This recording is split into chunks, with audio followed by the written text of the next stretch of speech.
Okay, welcome back, everybody. Interesting enough, I do not see. I just messaged Dave and he said he's supposed to come. He was informed last week, but I do not see Mr. DeFour on. Let's go. Let's see if do we see Kevin Hanson? Kevin, are you Yeah, can prepared Kevin to start early? Chief Hanson? Yeah, I'm here.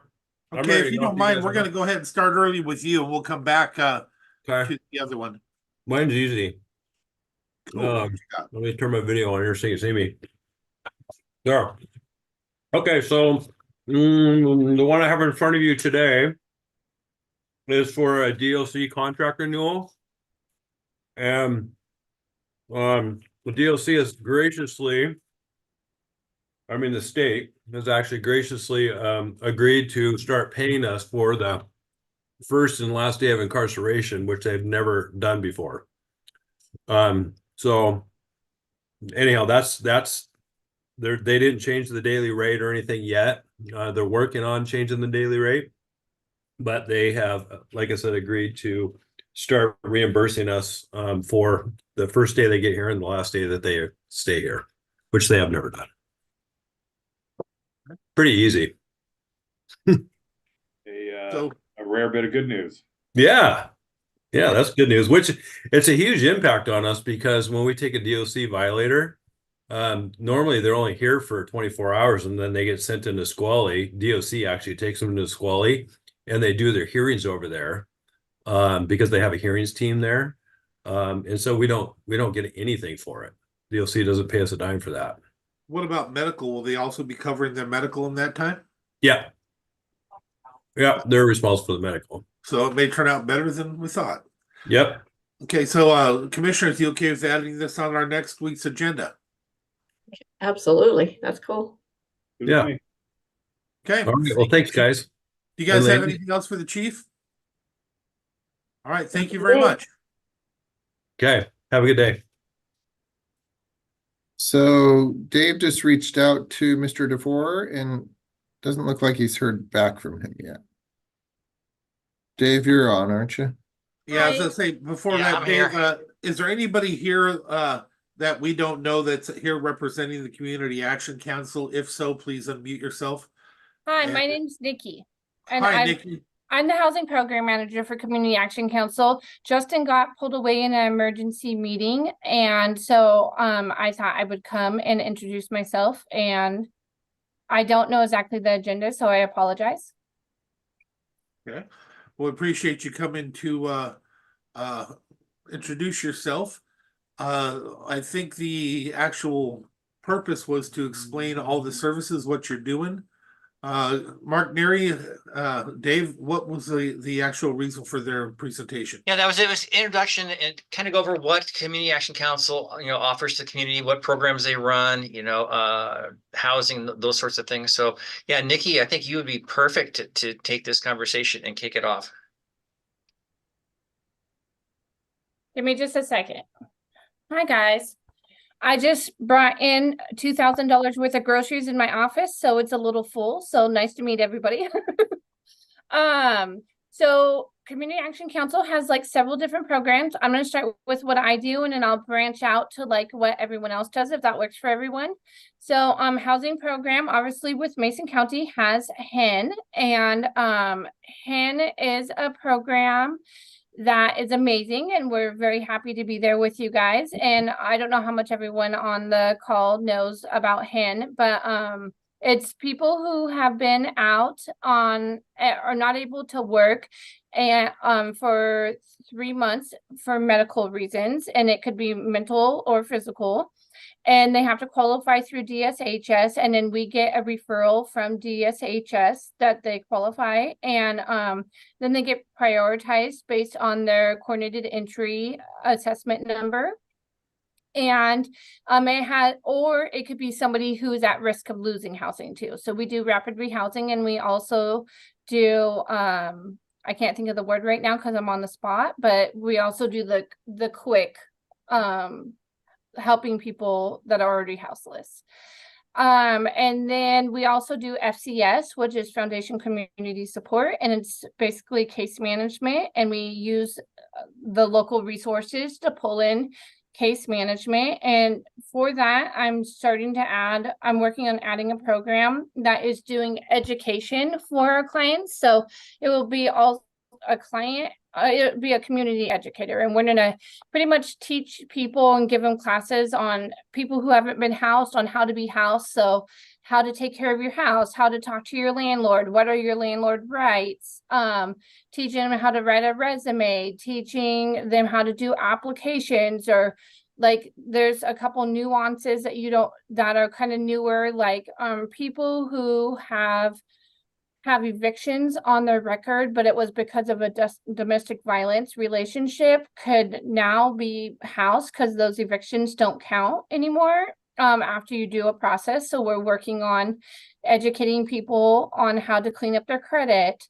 And then the housing program is also working on starting another program, which is really cool. And once people are housed, we are going to invite them to self-report, and they'll report things like they will report things like ER visits, communications with friends, community engagement, housing instability, and then AI goes through and tells us which of those clients are most at risk for re-entering houselessness, and we do targeted case management specifically with those clients, like a quick and easy approach. It's kind of like diversion, and go in and help fix that, and then do the and then other counties who have done this program and other nonprofits who have done this program has a 87% chance of keeping those people housed for 5 years. So it's been really successful other places. And so we're starting to go towards that. That's kind of what the housing program is doing right now. So for other programs, we have weatherization, and I don't know a lot about it. I'm definitely not a weatherization expert, but we connect with homeowners who need things like insulation under their housing or better windows. I don't know. We don't always do everything. Like, I don't think we do windows, but we'll help them connect to somebody who does windows. We help with like furnaces. And like I said, don't quote me on any of this because I don't know as much about this. I could talk to you all day long about housing. And then we also have energy, and we connect with the different power companies to help provide energy assistance based on specific criteria. And sometimes that program also could help with AC or heaters, and it's a pretty amazing program as well. Yeah, I thank you for that. Questions, commissioners?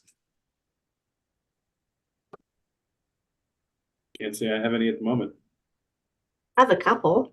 Hi, Okay, Nikki. Hi, I'll Nikki. do my best. I It's appreciate nice to meet you. Well, and thank you for coming in and filling in for Peter. I've got just a couple of For questions. Justin? Oh, yes, that guy. So just a couple of questions. Can you let us know where you're located, what your hours you have, and how many people you serve in Mason County?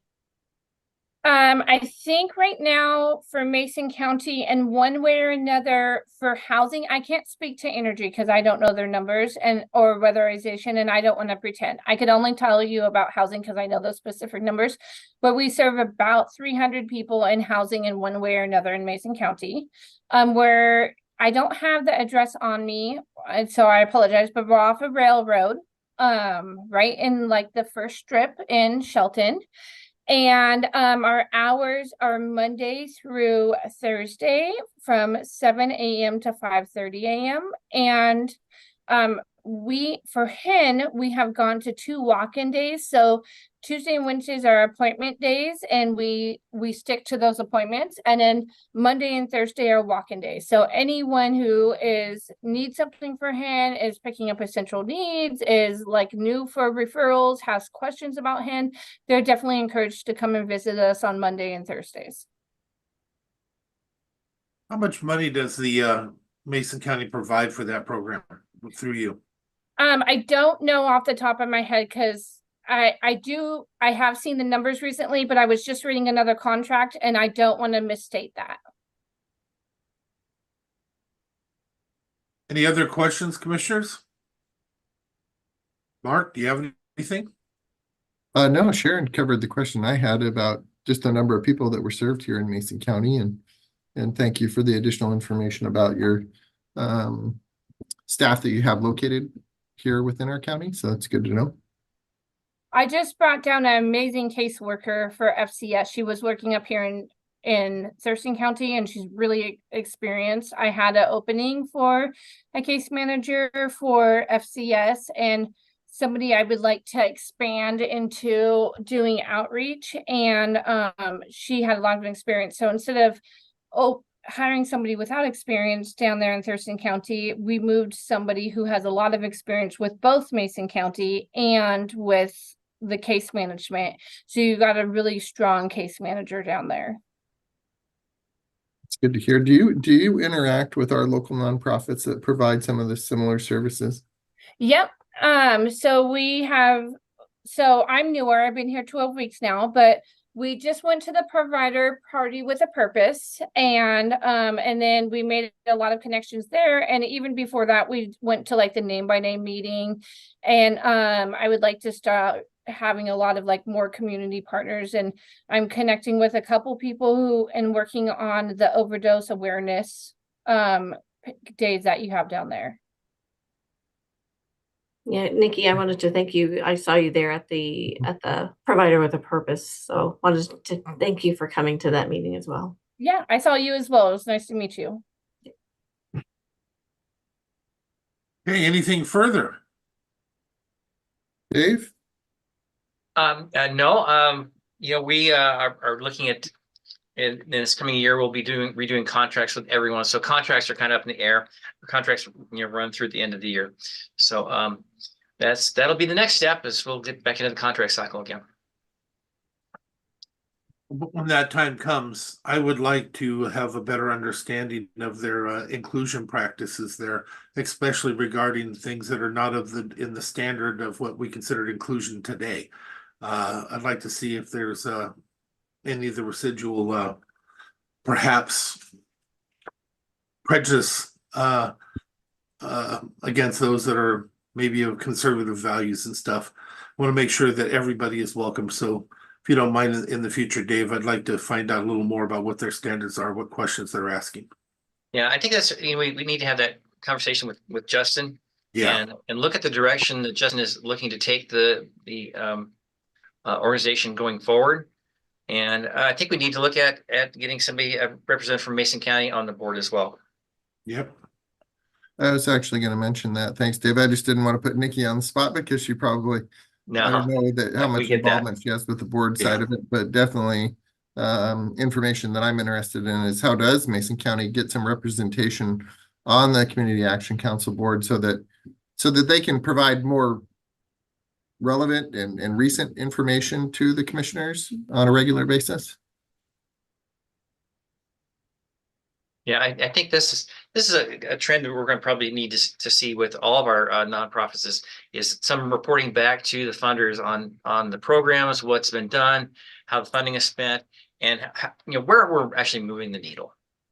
Yeah, that's what I would love to see. I'd love to see them come in and do like a, maybe we could pick a nonprofit, once a month, just one to come in and just kind of tell us what they're doing, what direction they're heading. Things like that. They can't do their job unless we have people involved. And so if we can do that, that would be great. Because we had like Amanda, when she came in for our meeting, she was a wealth of knowledge. And I think most of us were taken by surprise at how much she did and what they did. So, let's start working on that. I think that would be great. Okay. And I would like to, as you explained, I would like to hear from Justin. I think this is our second time though that we had scheduled in the last few weeks, right? Yeah. Unfortunately, he's just really new and there was like a couple big things that came up, but I know that he would like to be here and I'm sure that he will try to make it next time if we could try to schedule him again. I'd Yeah. like to, because I'd like to find out and meet him and see who he is and what path he's taken as a director. Okay. We'll work on that. Thank you. Thank you, Nikki. I appreciate your time and your knowledge on the issue that you had. Very much appreciated.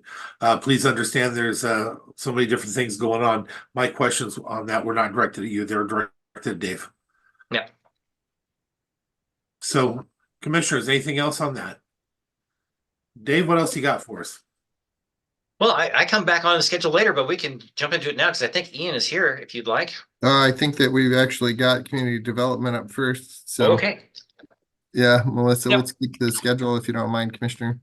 Yeah, except for community Melissa. development isn't scheduled to start for another half an hour. Right, we have 10 o'clock, Olympic National Park. Yeah. Can we do community development in 15 minutes? So as to not, Marissa? yeah, I'm here. Can you do it in 15 minutes? Yes, I think I can. Okay, so let's go ahead and do it, understanding that we're under a time crunch. Okay. Okay, so the only thing I have is so revisions to our planning program fee schedule. So the last time the planning program fee schedule was updated was about 7 years ago, 2017. The proposed fee schedule does have some increases and a few new permit fee types. There are also some fee decreases though proposed based on a reevaluation of time spent on each permit type. Some of the new fee types are already indicated within our development regulations, but have never been added to the fee schedule. And there are a few new fee types were added, such as a cottage industry fee review.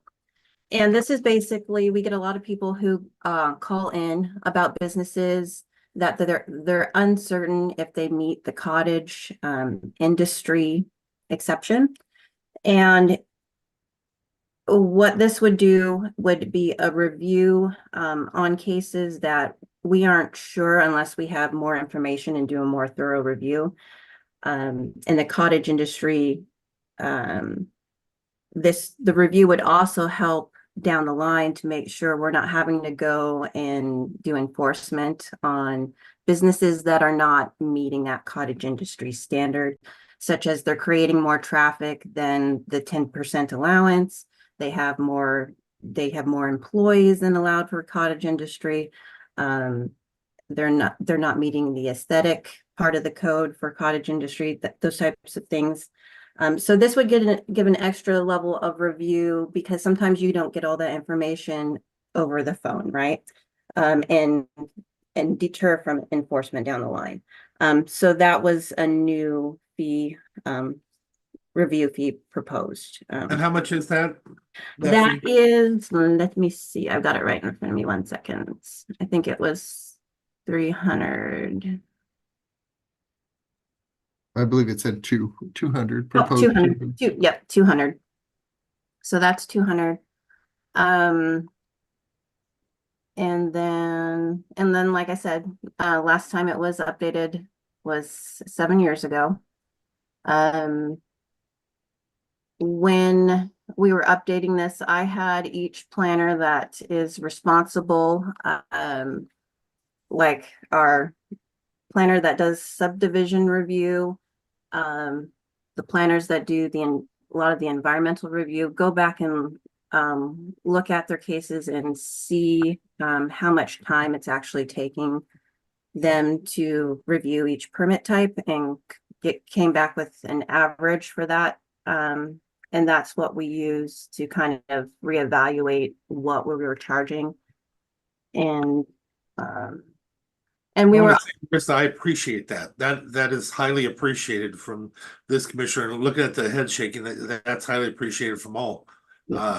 Usually doesn't go that way. I wish we could do that in a lot more areas. So Mhm. thank you for looking at it that way. and we did also look, because we updated our hourly rate, of review. That went from 90 to 100, but in comparison to, several other counties, that's still on the low. That's still on the low end of review per hour. So we raised it up a little, but it's, it's not a super high in comparison. We split up a couple of fees. So our hearing examiner fee, and our appeal fee were the same before, but we split that up and made the appeals a little bit cheaper. And then what else do we have here? It was looking at some fees that were all bunched together that really need to be separated because the review time was different, and charging appropriately for that review time. But there were some fees that did go down because they did come up as, not taking as much time for review, and those were more in the subdivision category and the forest practices category as well. So, but staff is just really asking to set a hearing for July 30th to review these fees and get them started. Commissioners, Good with me. Appreciate the thoughtfulness of this. I think this is perfect. Do you have like a timeline of how often this should be reviewed? I don't, I don't think we have anything in place. Like I said, it was 7 years, which that's kind of that's a stretch actually compared. So yeah, and the one before that, I think there was a shorter stretch before they reviewed the fees, before the 2017. That is probably something we probably want to look at doing a little bit more consistently. Yeah, no, I appreciate this, and I think it's neat that you really went in there and you asked the questions. How much time does it take? So just looking at them, some have decreased, some have increased, and so you put a lot of thought into this, and I appreciate that. well, and also give some recognition to Kell. She's always been very conservative in how she budgets and how she pays attention to the monies to where we didn't need to. That budget line under Kell has always been in a strong position where we didn't have to beg, borrow, steal, or make those changes. So sometimes we have to look at things every decade just to make sure that we're doing it right. I would recommend, Commissioner Trask, you asked how often. I would say every 2 to 3 years, we should be looking at our fee schedule and getting it updated. And then I just also wanted to note that Todd Cunningham on our building side will also be bringing fees forward, fee schedule forward for the building permit side or for the building side. And so probably in the next month or so, we tried to coordinate, but it's just kind of two different things. So we'll have two different hearings for that, but just look forward to that. And they've done the same thing, but Marissa's done a lot of work with the planners on trying to right size the fees for our department. So appreciate that work that she put into it. Commissioner Schutte? Yeah, still supportive of moving forward with the hearing. Okay. Looks like you have it all on that one. Great. Oh, what you got, Mark? A quick question for you, Marissa, on the planned unit development. Yes. So did we not charge anything in the past for those preliminary reviews? That's actually fairly new, Kell, right? Because we just implemented that, what, a year or two ago? Yep, we just adopted the planned unit development ordinance. And when we did have one planned unit development application come in, we used the special use permit fees. And so we did charge a fee for that.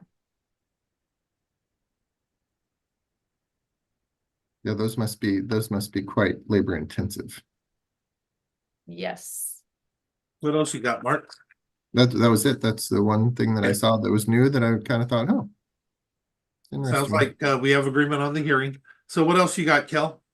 I have also looking to schedule a hearing for Tuesday, July 30th. The Port of Shelton brought forward an request to amend the height limitation in the airport industrial zone. So as I believe all three of you commissioners may recall, we increased the height limits county-wide. So both Yes. Shelton, Belfair and Allen urban growth areas, as well as the rural area. However, we did leave the airport industrial zone out of those height increases at that time.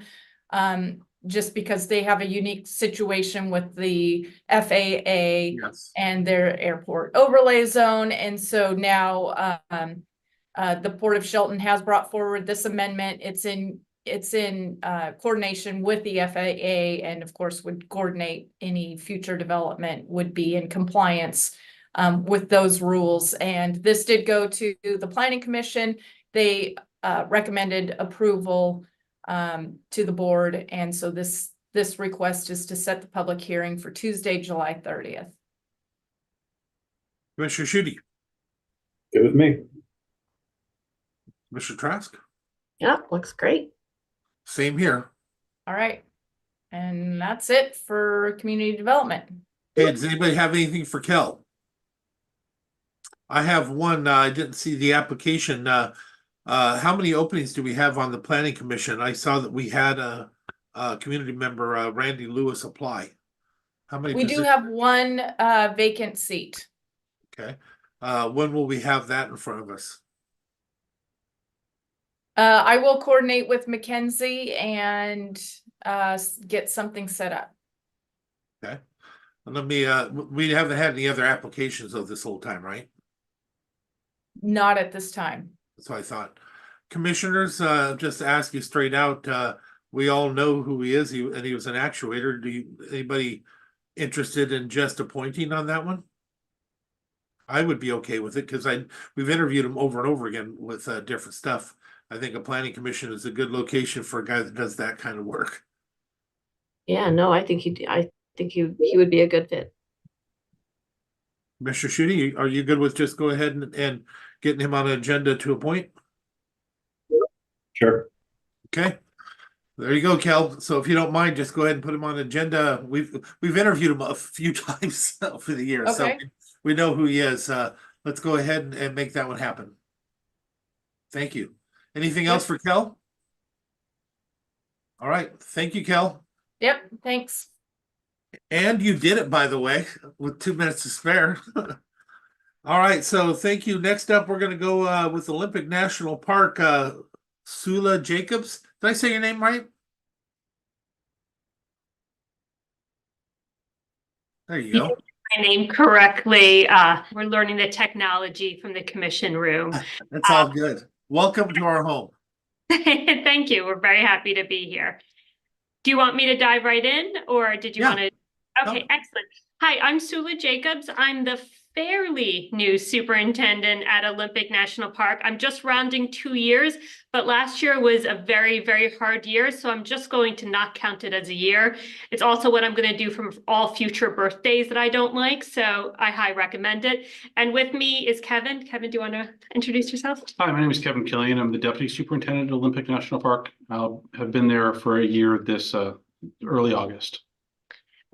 And so what I thought we would do is, I apologize on my delay in getting here. I would love to be able to come back as often as either the commission or the county would like to see us. I thought I'd give a high-level overview, but then very open to answering any questions that anybody has. Should pause. You can all hear me. Everything's Yes, good. yeah, everything's good. Just so you know, commissioners, do you remember the last time we had somebody come and visit us from that? I don't either. Commissioner Shooty, you've been here second. Do you remember? It's been a little while. while for sure. Yeah. We see some of your counterparts from the National Forest a little bit. Yeah. But yeah, so this is great. So no, yeah, welcome. Thank you. No, we loved it. It's always a beautiful drive, and I'm very appreciative. So last year, the park had almost 3 million visitors. It made it the 10th most visited national park. That is amazing. We do recognize that a lot of visitation brings a lot of economic vitality to the local communities, especially for a place like Olympic. People do tend to stay for several days. They want to eat out. They want to stay places. Our outfitters, I mean, all of that is a really big connection between the park and the local community. Just for the staircase area, it's about 35,000. That's not that surprising. It is just one entry point, and there are several in the Mason County area. I thought I would give just a kind of high level, but once again, I do much better when people ask questions and we can go back and forth on areas that you're a little bit more interested in. The park is consistently doing a lot of infrastructure improvements. You'll often see, depending on where you're going in the park, a significant amount of road work. There is road work that's planned in the Quinault area coming up, some that just finished, some that's going to be planned. There's a lot of trail work, including in the Dosey Wallops area, that has already started for this summer. But we do, about 100+ miles of trail every year. We are still working on the fire recovery from the wildland fire that happened last year in the real center of the park. So people that are doing that traverse, we're working on that trail. That's going to take quite a while. And we are also working on some building improvements, both making improvements, including also that we are continuing to demo a few buildings. I assume that the commission is familiar that unfortunately we had to demo some of the clay lock cabins this past winter. Huge sadness related to that. That's clearly not something we ever want to do, but the coast and the tide is winning against erosion, and the tide is winning against the coast for erosion, and those cabins were in a perilous situation for visitors. And then the last thing clearly you all also know, Hurricane Ridge burned down almost exactly a year and a month ago. Hurricane Ridge is back up and operational. We are still hitting some small snafus. So we have temporary structures. Don't need to tell anybody, temporary structures don't work as well as permanent structures, and they are new temporary structures. So even this past week, we had a problem.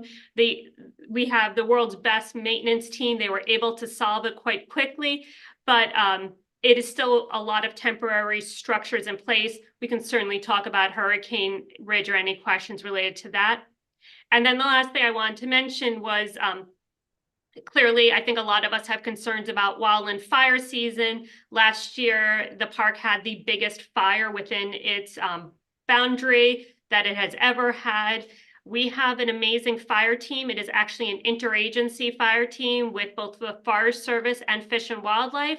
And so I just wanted to make sure to communicate that that team is one team, so they don't have to worry about communicating amongst agencies. We work very closely with DNR as well as other agencies and other nations that have wildland fire departments. And so that is something that we're very well equipped. We're always alert to, and we always have somebody that is monitoring fire activity. That's also an area that Kevin is an expert. And so if there are any questions about wildland fire, certainly I'll defer to Kevin.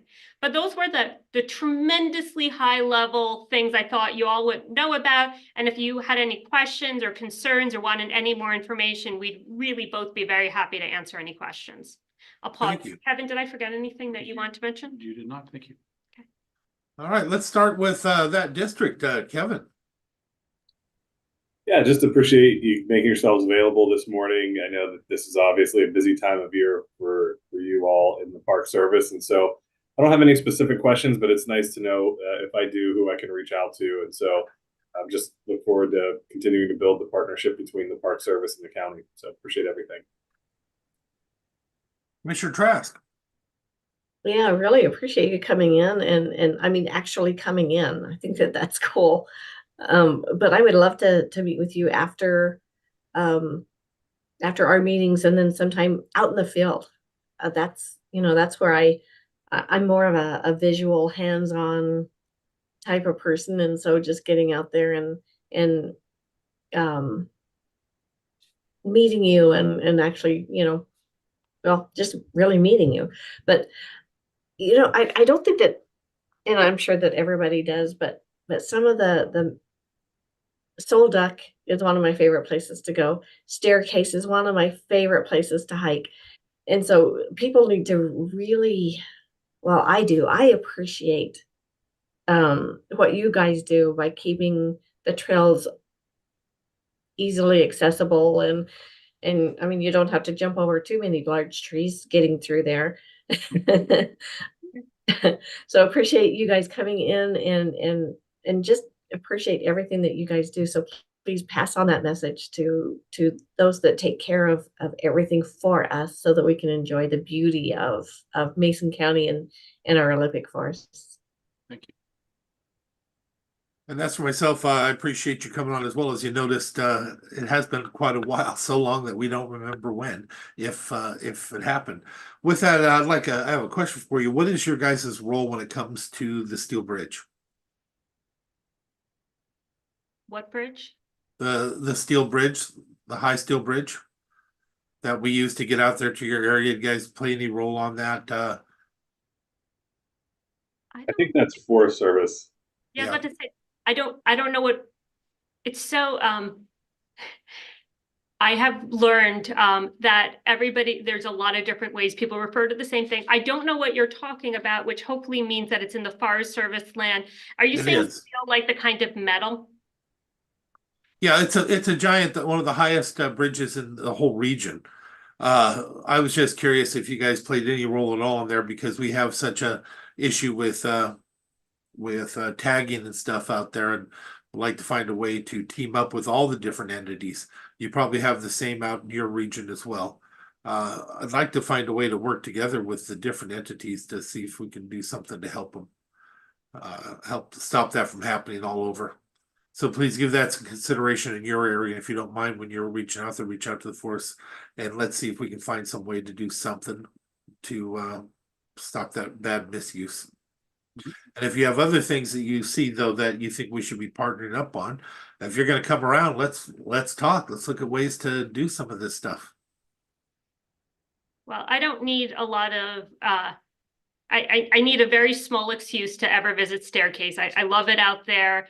I was able to spend quite a bit of time out there last year, and I think it's a magical, magical place. I have no idea what happened when I went, but all of the animals came out, and so I got to see a bunch of animals. It was a beautiful day, people having a great time, laughing, hiking, coming in and, leaving for backpacking trips, coming in from backpacking trips. So I would welcome any opportunity ever to go out to Staircase or to any other area of the park. I mean, this is all of our national park, and so we're always open to talking about that. Certainly, tagging and graffiti are both something that I think both Kevin and I have unfortunately been experienced probably for decades. Yeah. There are some really cool new things out there. It is also sometimes really hard to win in that fight. And so working together is certainly one of the things that we'd be very, very open to doing. Yeah, Thank you for bringing it up. It's an if you have unknown any issue. ideas at all, we want to help. Yeah, I think that there was just a big cleanup on the coast for some tagging that was happening. Yep. And tagging on rock is sad for many reasons over. Yeah. But we will, Commissioner, we were planning to stick around here until the end of the meeting in case we could meet anybody in person. We wanted to come down because we recognize that, I recognize that I was a little bit slow in coming. Again, you're misunderstanding. You were not slow in coming. You were early in coming because I don't remember it happening. So I think it's wonderful. And I would like to shake your hand and say hello. We'll try and get the meeting over as soon as possible. And we should be done in less than an hour, maybe 45 minutes or less. Awesome. Well, we appreciate it. And as ever, we, appreciate the partnership with Mason County. Thank you so much. Thank you. Commission, you have anything else for them? Hearing none, well, we thank you very much and we look forward to meeting you after we're done with this. All right, so next up I have, we're gonna go back to Dave Windom for Public Health. Hi, Ian. Good morning, Commissioner. So Ian has the first two items. All right, good morning, commissioners. So the first item is, this is a reference back to last Tuesday when the Agate Loop Neighbors group came in to speak to us about 611 Daniels and 1590 Beaver. So I just wanted to bring this back before you so we could discuss it and I can answer any questions you might have. I can tell you that on 1590 Beaver, I believe our last site visit was on June 7th. And at 1590 Beaver, there was no signs of it being reoccupied. So the non-occupancy order is still in effect there and has not been violated to our knowledge. And then as far as solid waste goes, there wasn't a lot that we could see that we could really address. So we can't trespass on the property to see other stuff. So 1590, we don't have much activity on right now. 611 Daniels has a lot of issues. There's lots of vehicles, lots of solid waste, lots of junk boats and RVs and all this other stuff. We are pursuing enforcement action on those issues. Unfortunately, it's not going in a positive, cooperative direction right now. It's mostly no communication, lots of barriers being put up to obstruct view of the property. So we've issued 2 infractions and we'll continue with our enforcement action there. There was a question they had about the ecological impact of activities on 611 Daniels related to chemicals, vehicle fluids, and things like that.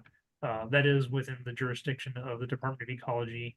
And after my discussion with the neighbors that had come to the meeting on Tuesday, it sounds like they did talk to the Department of Ecology, and the Department of Ecology is not pursuing anything on that property. So that question has been answered. Our staff do not have any jurisdiction over chemicals. That's firmly within the Ecology and the Clean Water Act. I think the other questions that were in their list were not public health related questions. Did any of you commissioners have any questions or additional follow-up for this? Commissioner, anybody want to start?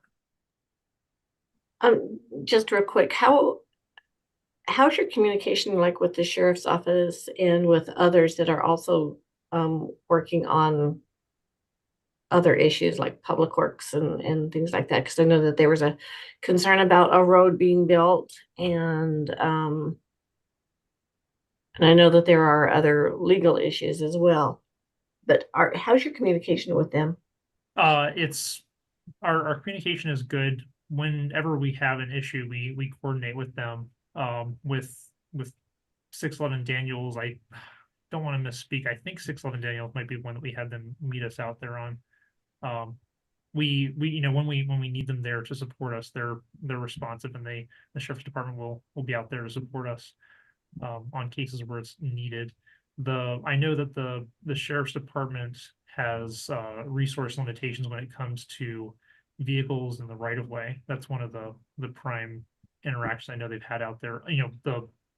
The other like criminal activity aside, vehicles in the right of way is something that they're limited on resources on. When you say limited on resources, please explain that a little deeper. I don't want to speak for the sheriff's department, but my understanding is that they use volunteers to go out and look at a vehicle that's a Hulk or vehicle that is in the right of way somewhere where they can have it towed. And their volunteers go out, they get the VIN number, they look it up, and then they can at that time declare the vehicle as a Hulk, and then they can have it towed out of the public right away. And so there's a lot of cases like that throughout the county. People have vehicles dumped on their property. They also have to have the sheriff's department come out to declare that vehicle. and allow them to have it towed legally. I know that there are things like, well, out in other areas too, where the vehicle could be in the right of way, but they also don't have a whole lot of, you want to make sure that the fire trucks or first responders can get through them. Do you know, is that an issue out there?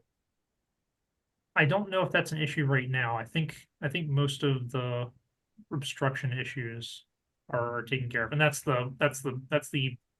part of what the sheriff's volunteers do. Okay. Okay, gosh,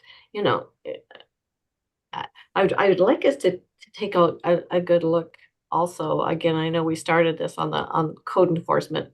Now let's really have a good conversation about that.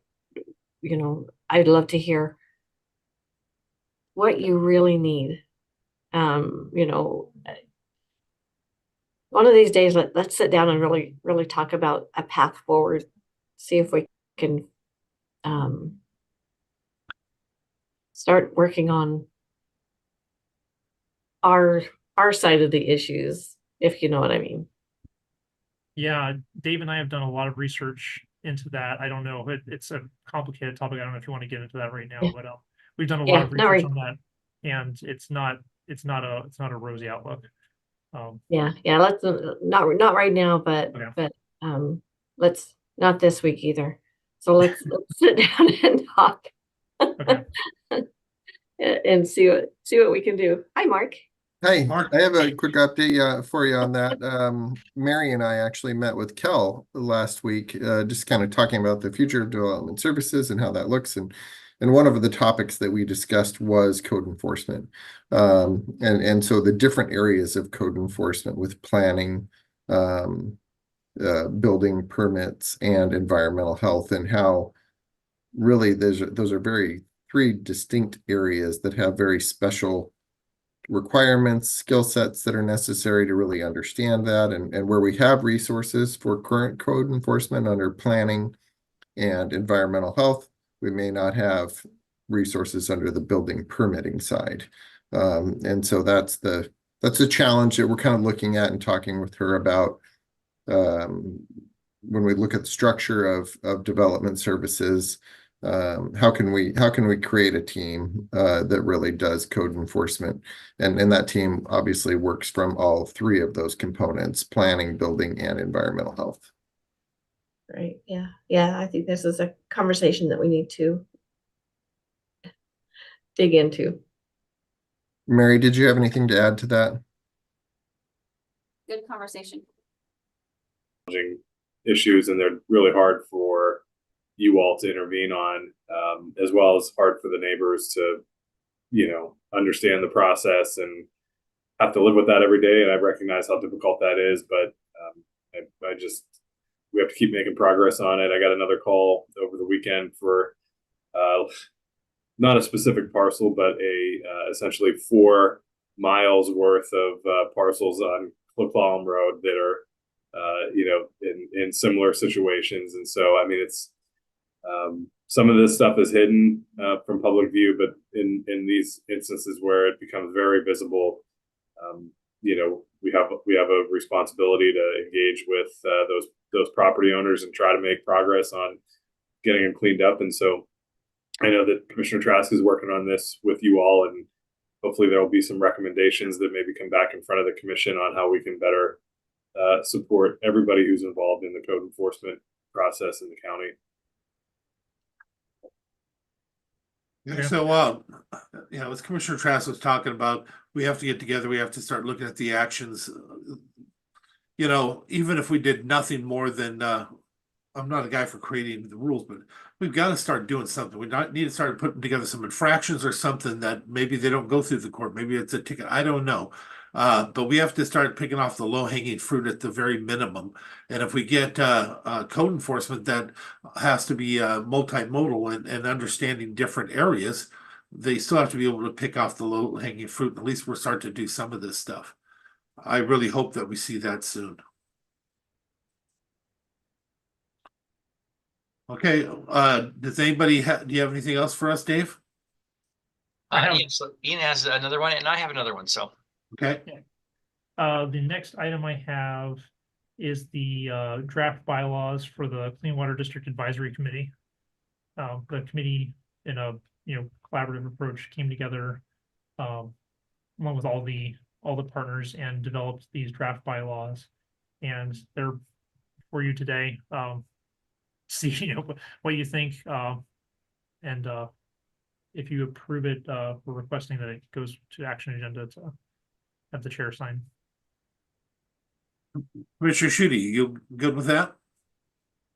Yeah, I'll just kind of echo what Ian said. A lot of deliberation at the Clean Water Advisory Board, and definitely, I think staff did a good job incorporating a lot of that feedback, but also kind of recognizing what the proper role of that group is, and what their responsibilities, begin and end, and that kind of thing. So, definitely supportive of the draft bylaws that Ian's presenting this morning. Okay, Commissioner Trask? No, it sounds good. Sounds like there's been a lot of work and a lot of communication. I like it. And as for myself, I appreciate you guys getting that all together. It's always either a war or simple. It sounds like you pulled them all together. It's a wonderful thing to see. So you have 3 for a yes, moving that forward. What else you got? That's the last item I've got for you. Okay, still stay on the line. I have something for you guys here. Go Okay. ahead, Dave. Okay, so my next item is we're having an all-staff meeting on Friday for our crew. We'll be holding that up at Public Works. We close down here at the main office.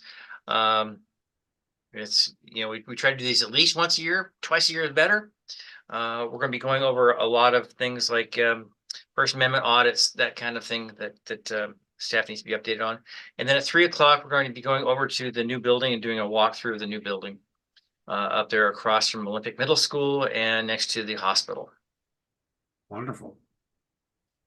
And then the last thing I have, which is just a quick thing, we had a bike rodeo on Saturday up at Olympic Middle School. It was well attended, lots of really little kids coming out to learn about bike safety, and they got helmets, and they got to decorate their helmets and learn about bike safety and meet sheriff's officers and meet firemen, and they had a great time. It was a good event. Commissioner Shooty was there.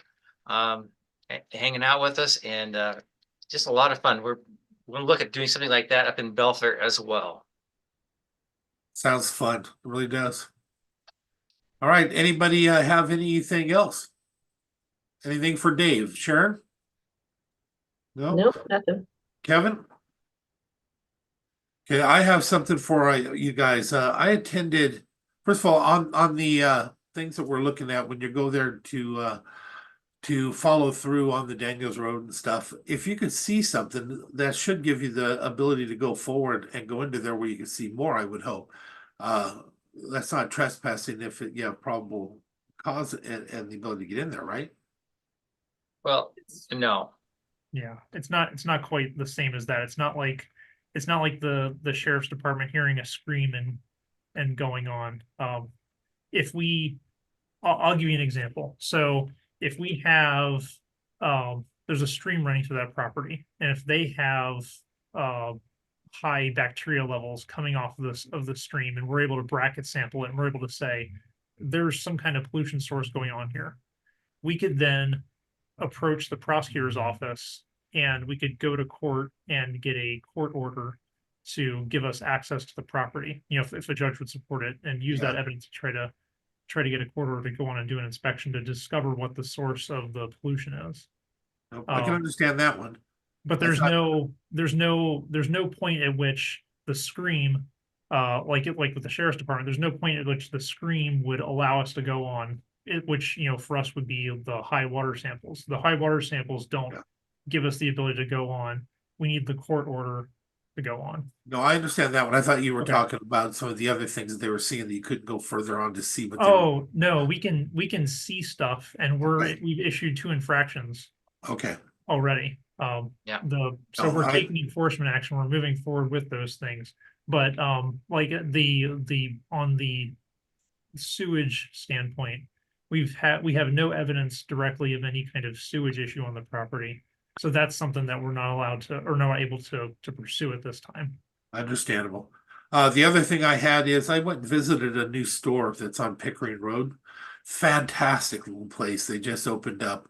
Used to be a commercial bakery. So I'm there and I'm talking to them, and somehow we have not found our way to opening them up and allowing them for food. They have a huge commercial kitchen in there. It's fantastic. I understand water situation.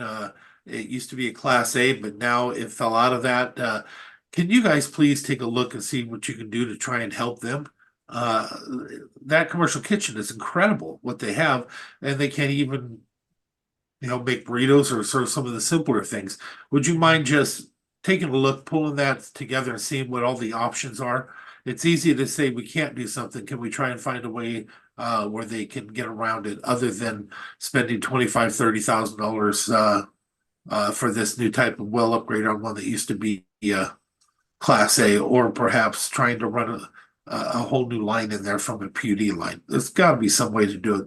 If you wouldn't Yeah, mind. it's the roadblock there is not on our side, it's DOH public drinking water issue. So they're not allowed to do anything that would increase their exposure to the public beyond a certain number per day. So their challenge is that if they make a food item that uses water from that well, then that puts them in the category where DOH requires that they are considered a group A public water system. And so then they're subject to all the requirements of the group A public water system, and they would be put under violation by DOH. Yeah, and I understand that, but they had there was a limit of 25 per day that they don't meet, but they still couldn't get any help from the county to allow for that. Also, if I remember, using history as an example, in Allen many years ago, there was somebody trying to open a bakery, and they ended up being able to bring in Class A water for their purposes. Now, that was a long time ago. Maybe that's not allowed, but all I'm asking, if there's options, please consider the options to help these folks. They've really done an incredible job there. Love to see them utilize it. The state doesn't allow trucked water, unfortunately. They only allow it in emergency situations. Yeah. And again, this is not Mason County code. This is state code. There's no provision for trucked water. Yeah, it was bottled water they were able to use in Allen back then. Yeah, and regardless of the container, they consider it hauled water or trucked water. And the code's very specific. It says only allowed in emergency situations. And then perhaps we can look at the 25 limit and see if they're not over the top of that, helping them to get that established at least. They're definitely over it. And unfortunately, the way it works, this is how you got to think about it. How many sandwiches do they sell? If they sell, all they have to do is sell 25 sandwiches to get themselves over that limit. If they only sell, 25 individual, because it's about the number of people that have contact with the water system. Yeah, no, I understand that. It's really complicated the way the state's numbers are. But I like understand said, that. we're working with them and with DOH to try to get them to find a path forward, but it's not Mason County Public Health that's holding them back on this. Yeah. Like I said, even they have things they're talking about, they wouldn't even come close to the 25. So maybe just somebody will talk to them about those options. Yeah. If they are limited, they're limited, but at least they can try and get close to that limit. Yeah, we're heavily engaged with them.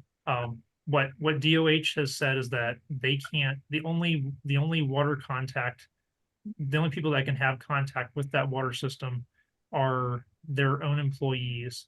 They can't have public restrooms, and they can't use the water in any food preparation. That's what DOH has told them. Okay. All right, thank you. That's all I had. All right, thank you. Mark, did you have anything before we go? Okay, thank you guys very much. Next up, I have Public Works, Loretta Swanson. Morning, Commissioners. Morning. Lovejoy has 2 vacations to share with you this morning. Hi, Yes. welcome. Hi. I have road vacation number 417 and also 418 The hearings were done on them and the hearing examiner did their recommendations for both of them. Both of these are out in Allen and the plat is basically vacated by operation of law already, so we're just acknowledging it. Okay. Um, That's good enough for me on that. When we're just acknowledging it, we used to go through a whole process where we would try to vacate something that already been vacated, and I was never a fan of trying to do that. But if it's already been vacated by law, we're just saying that we're not going to challenge it. Yep. Commissioners, are you good with not challenging something that's already vacated by law? Okay.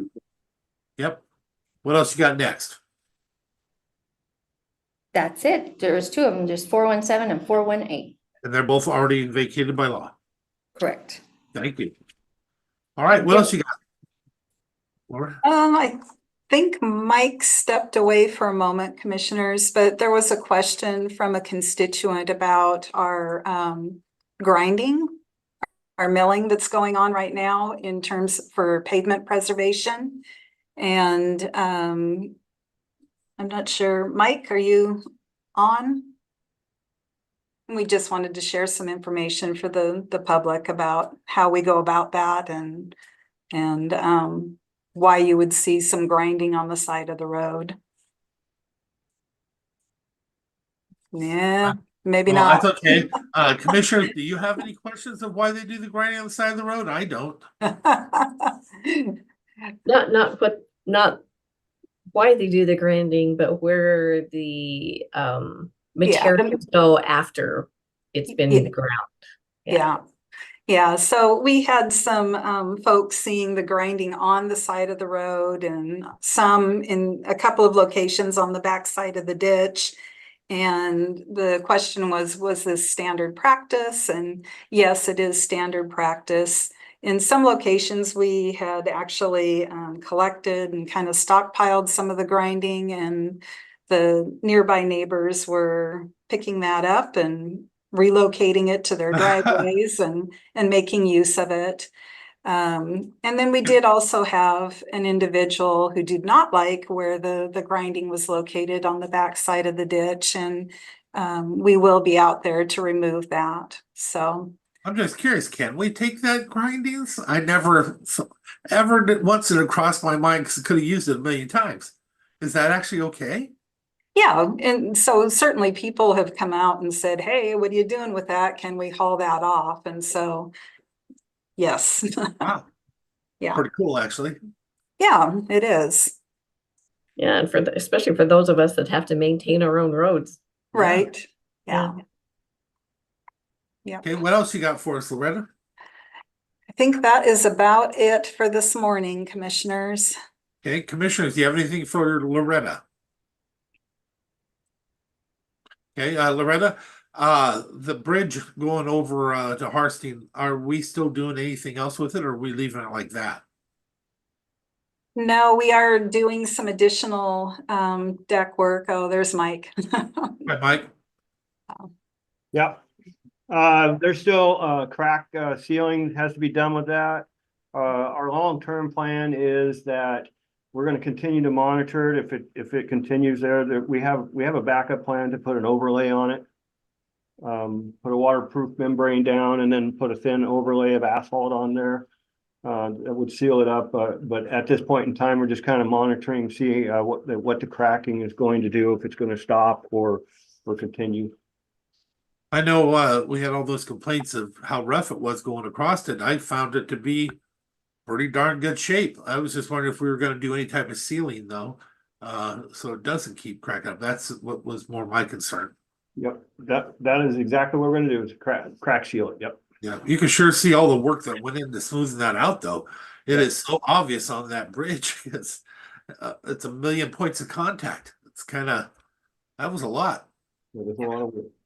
Well, I thank you on that. The next one is a different one. It's stormwater. Loretta, you probably already know about this, but I ended up meeting or seeing Bonnie Knight after all this time. She was at an event. She's really upset about the stormwater from the properties back behind her. That somebody once said it was historic, but they have a big, huge culvert washing it all down there, and it's filling up down on her property. Now, I've been there in the past and I remember wondering what was happening. I thought we had them keeping all that self-contained, but apparently not. What are we doing? Can we help? There is a pond there. We've just been requesting additional information on the grading permit. I don't believe they ever took out the construction stormwater general permit. And so following up on that at this time, Commissioner. What can we do to stop them, to have them do something to stop all that coming on to, we're summertime now, so we're in better shape, but you know, there's gotta be something where they're required, I already know they're required to keep their stormwater in place, especially with that many homes, but it's not being kept in place. Do we have any leverage where we can force that to be kept in place? Yeah, we've had ecology out to take a look at it. And we've requested the information and told them they need to get through the permit process. And I need to follow up with Kell. We were just taking a fresh look, because there's some lots that are potential. We had a pre-app on. Yes, on 10, I'm Yeah. aware of that as well. So that's all connected to this issue It here. is. How It are they is. gonna build on that if they can't fix this issue? Yeah. Now, I know that they were gonna waive the SEPA on the planning side, but I understand I understand better why you can't waive the SEPA on your side, because it's all connected. Correct. Gotcha. Yeah, Okay. the stormwater is not, there's no individual permit, if you will, so it's Yeah. attached to either a grading or building or some type of land use permit. Well, he contacted me and was asking about doing away with the SEPA, and they were willing to do it on the planning side, but she started explaining about stormwater and how that grading permit couldn't, I didn't know at the time that it was connected to this. Yes. I just had my meeting with Bonnie at a Celebration of Life on Saturday. Yeah. So, yeah, if you don't mind, keep me in the loop on that as we start to go through, because we got to do something. We can't let all that water from all that housing just keep going right down into this property. All right, anybody got anything else? All right, thank you very much. Next up, we have support services. Mark, what you got for us, Mark? We got Mary for you first. Gonna Good morning. keep Hi, with the Mary. theme on I think environmental Dave's- health. Yeah. Dave and Ian as well. So we were working together, great collaboration on creating an environmental health supervisor in public health and human services. I don't know, Dave and Ian, if you want to explain the funding source, but my piece was creating the position description in conjunction with the department and then getting it comped at what we're recommending. But the funding source, I'll let Ian and Dave talk about because I'm not a part of that piece. Sure. So the FPHS, the Foundational Public Health Systems Steering Committee, last year, set aside a category funding for environmental health leadership for deputies or for the environmental health function. So to expand the ability for environmental health leadership to do policy work and kind of get out of the day-to-day operation of the department by putting a deputy in to run the day-to-day stuff, then it frees up the manager to do more management things. So that came to us from the state. It's ongoing funding. It's not funding that we have to worry about. It's through FPHS and it is a dedicated fund. Now you say we don't have to worry about it. How do we keep tabs of this as that money dries up? Well, that would have to come from the legislature. Okay. Commissioners, Commissioner Trask. Yeah, no, I talked with Mary about this and it sounds like it's a good fit and I like that it's kind of goes in line with what we've been talking about today as well. So I like it and fully support it, especially if we've already got the funding there. Commissioner Schutte. I am supportive as well. Okay, you have 3. What else you got for us? That's it for me. Thank you. Mark?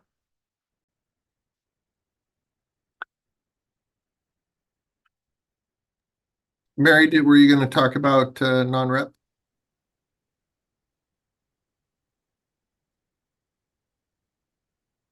What about the non-rep?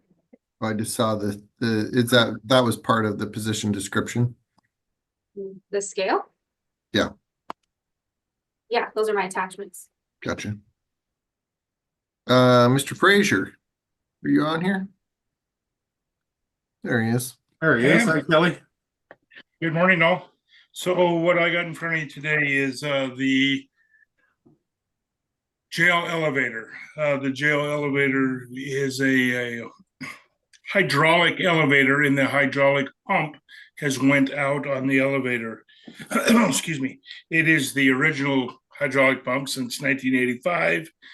We got a bid to fix that from TKE Enterprise for the amount of $58,287.64. It does meet up for REIT. So I'm just asking to put that on next week or the next action agenda so the county administrator can sign it and move forward and get it up and running. So it come out of REIT. Commissioners, any comment on it?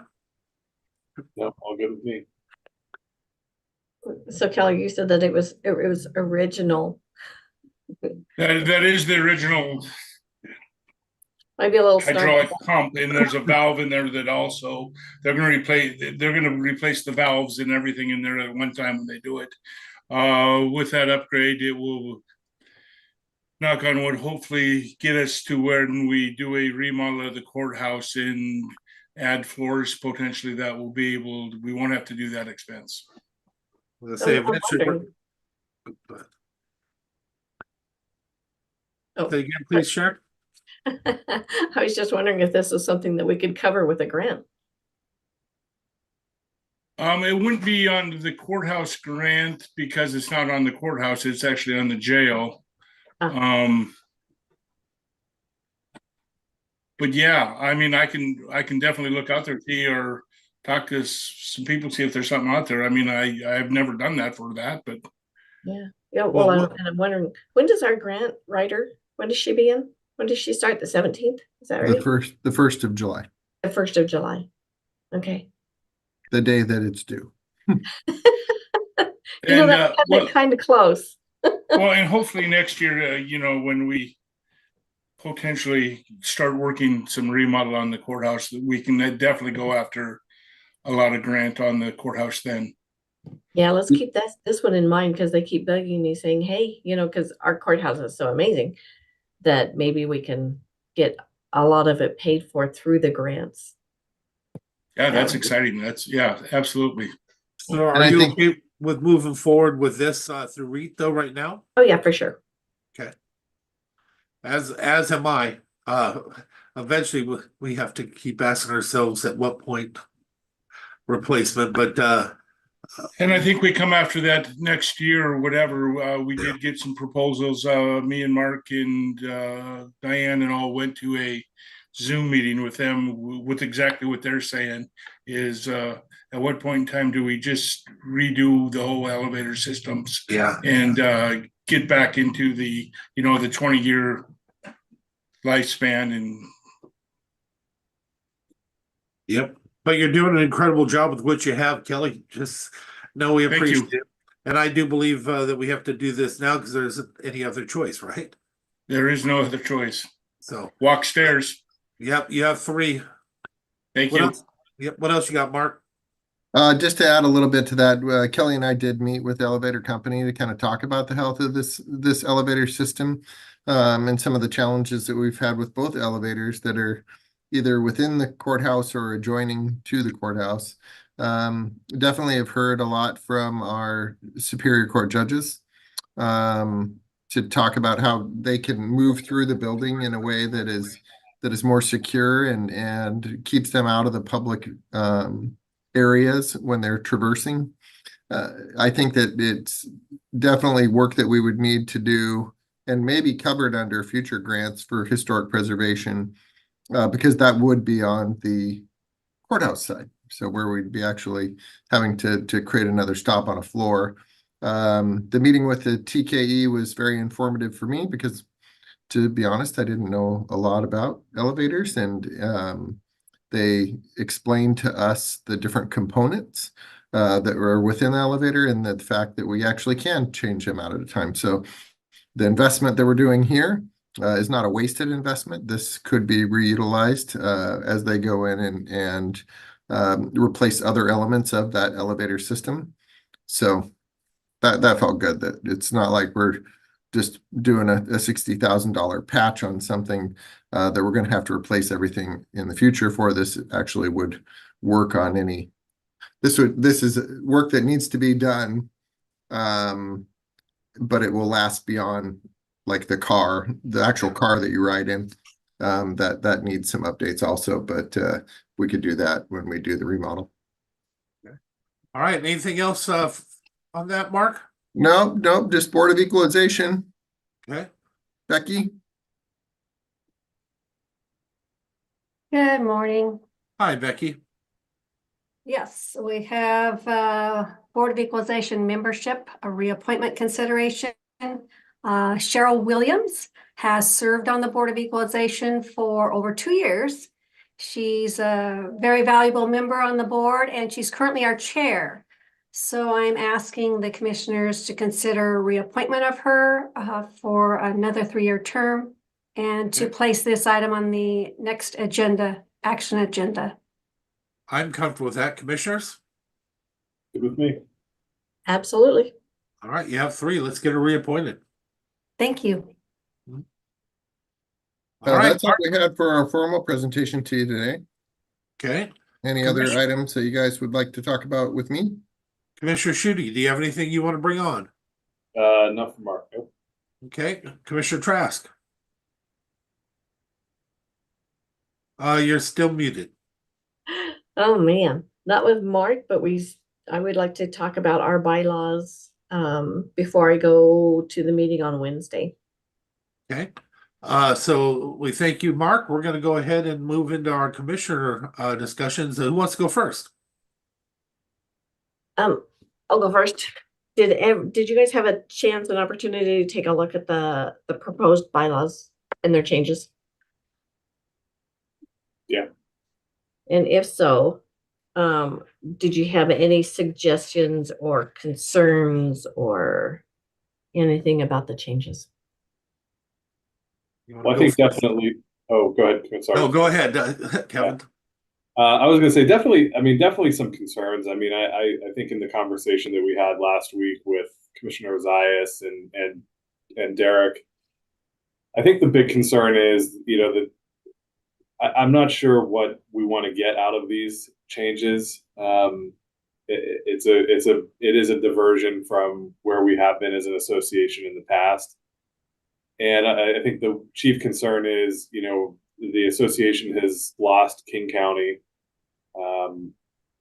But it doesn't even seem like these proposed changes are in an attempt to even try to get back King County into the association. They're more aimed at satisfying, I think, frankly, probably just Pierce County, and probably Snohomish County. And so I'm worried about the value that we all get back from the organization as one of the 36 other counties that we would be going along with this to support Pierce and Snohomish, and not really seeing a clear articulated plan for what the value back to Mason County and smaller counties on both sides of the Cascades really are. And so part of the reason I asked what the approach to the legislative strategy was going to be going forward is simply that. I mean, there's no real effort, I don't think, on behalf of the board or the executive committee at WASAC to be able to articulate how things are going to look different if we go in this direction and we dilute our vote. Really, what are we going to get in return for that? And so I think that's a major concern. I think if this is the only way to have unity amongst 39 counties, that would be one thing, but that wasn't even really clear to me from the conversation last week. I think they're hoping that this helps improve the membership issues that we've had. I'm not convinced of that. I'd rather see, before we make wholesale changes to the bylaws, I would rather see some sort of a plan to reincorporate King County and to actually have a legitimate legislative strategy. And I guess the last thing that I would say on how we approach our work with the legislature is WASAC employs a lot of lobbyists, both in-house and on contract. And I don't know that long-term, I think that that's a good investment for us, based on the returns that we've seen on major policy issues. So I think that's kind of where my head's at right now. Certainly respect and appreciate that you're going to be the one that's going to have to cast that vote on behalf of us. And so I'm glad we're having the conversation today. And I'll go ahead and jump up next because you're the one, as he said, that is carrying this, if you so choose, of course. All the concerns that Commissioner Schutte just said, I'm going to echo the same things. I don't want to become the cheering section for Pierce and Snohomish County. As somebody who served in the same seat you did, I remember that we had serious issues with that we sometimes are benefited differently from the same law. One of them being the Growth Management Act. We're trying to open it up so us in the smaller counties could have more usage of our lands within the Growth Management Act. They stood against us in Pierce County and such because they benefited from those rules. If that's how it works and they have such a heavy weighting, then how do we ever be anything but a cheering section for them? I would much rather be and join an association of small counties if that is the case, and we'll carry more weight than we would carry this way for our own issues. I've seen it done before. There's the large ports, there's the small ports, larger cities. There's different ways of looking at it, but just coming in and paying to become a cheering section for them, when I don't even see that it's going to even hold us together anyway, I just can't see the benefit. As a matter of fact, so much so that I don't know that we shouldn't have a conversation if it does change this way, that we either look to start another association of smaller counties or join some other association, but not be a part of this. I don't know where we get any voice anymore at that point. Also, Commissioner Schutte made a comment that I'm going to echo again. I think it's time they look at streamlining their process at WASAC, doing away with some of that stuff for the lobbyists, because the truth of the matter is that's why we're all there. We're supposed to be the lobbyists, except for the select few things that go forward. But when we can't even decide to do it united, then a lot of good it does to send somebody in the room with milk toast, as that legislator called it my years back. So with that being said, those are my heavy feelings on this, and I do not envy you going there to deal with it, Commissioner. But I do want you to know I do appreciate you going there personally to deal with it. Yeah, they have the meeting scheduled for 2 hours. I had this feeling that it's going to take a lot longer than 2 hours, because just me going through here, I've got, I don't know if you can see all these, but I have a lot of questions as far as their weighted voting. And one of the big things about King County and why there was so much, well, when they brought this to us, it was kind of at the last membership meeting, I believe it was last November or November before last. Gosh, I can't remember. Anyway, it was quite a shock to find out that really King County had not paid their dues, but yet they were still voting. And never should that be something that is allowed. It hurts all of us, not just the rural communities, but also the urban communities, because it's King County for one. But I do have concerns also with Pierce in Snohomish and some of the other larger counties as well too. So I've got some good questions to ask. If you guys have other questions as you look through these bylaws, if you have questions that you'd like me to ask, let me know, because this is a concern, and I think it should be a concern for all of us. And I know it is a concern for a lot of the other rural communities or counties also. We don't want to lose our voice, and we can't lose our voice.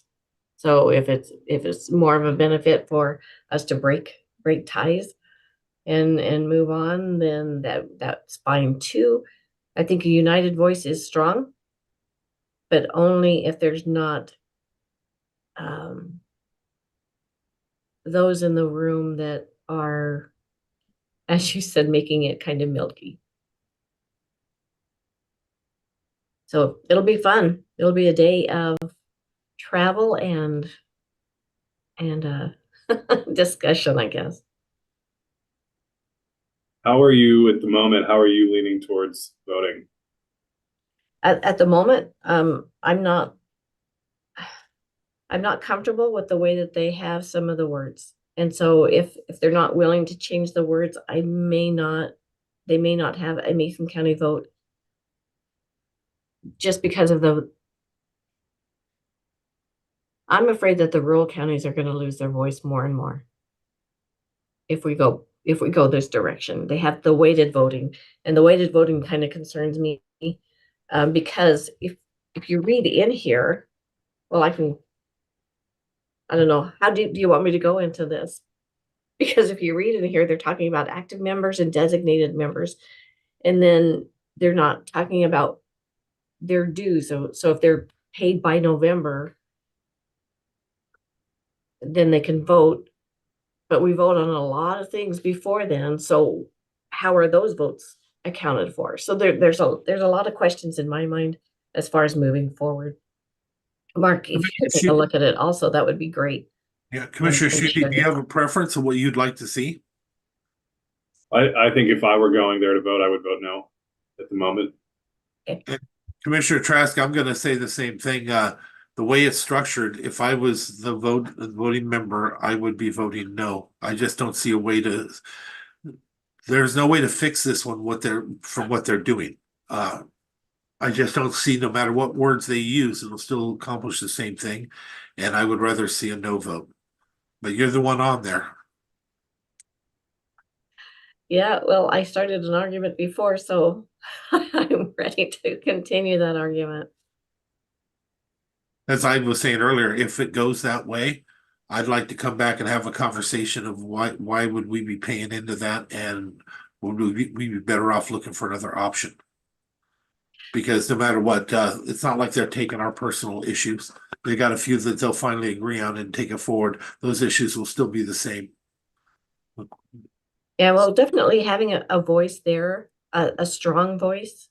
And I believe that that's what we have here in Mason County. Mason County, it's kind of cool because we do lead. I've said this before, but we do lead. We have examples of why being a member of WASAC has been good, not only for Mason County, but for the other rural counties also. So having the voice is important, but making sure that our voice is heard and weighted, that it has merit, is important also. Yeah, it just stands to reason that if things aren't working at the association for King County and they're able to leave, it's just what's good for the goose is good for the gander. So if the pendulum swings too far the other direction and it stops being an effective organization for smaller counties, then we're also resource constrained here, and so we need to maybe reevaluate how we allocate our funds to the association. Right, and if we have a good strong lobbyist, is it necessary for us to have their lobbyists? Well, the thing is, if we're paying into it, if we go to this weighted way of doing it, if they disagree with us, we still lose. Yeah. We don't even stand a chance if they decide as just a small group of two. Yeah. Yep. So where's our share? Where's our benefit? And where's our voice? It's nothing against you because you can only do so much when you're in the room. That vote is the vote. When it's weighted that way, doesn't matter if you sway the room. You have to sway one of those two. And that's where it shouldn't be that simple. Not for the Association of Counties. Right. Right. It's kind of fun in a lot of our meetings because there's the back end of the room And that's where a lot of us sit that have very similar voices and they have names for us. Let's just put it that way. Yeah. All right, what else do we have, guys? All I got. And we have commissioner calendar updates. And I guess the only update that I have is tomorrow morning, DNR is having a meeting on their timber sales. And so I've registered for that since we do not have a commission meeting. So I'll be watching that as well. Okay. I'll be attending a few fundraisers and stuff. I was thinking there was something that just came up that I wanted to campaign, chamber reboot already told us that'll be there. Is anybody gonna be in Lakeland tomorrow night with Lakeland Village and Sperling? I intend to be there. It's the employee barbecue. And I think that's it. Turning Point Donor Appreciation at Colonial House. I don't know if either one of you will be at that either. I won't, but just know I appreciate that you're on that board, Commissioner. It's a great thing that you're doing. All right, anything else?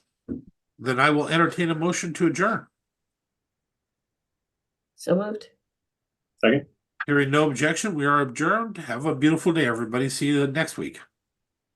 Thanks, everybody.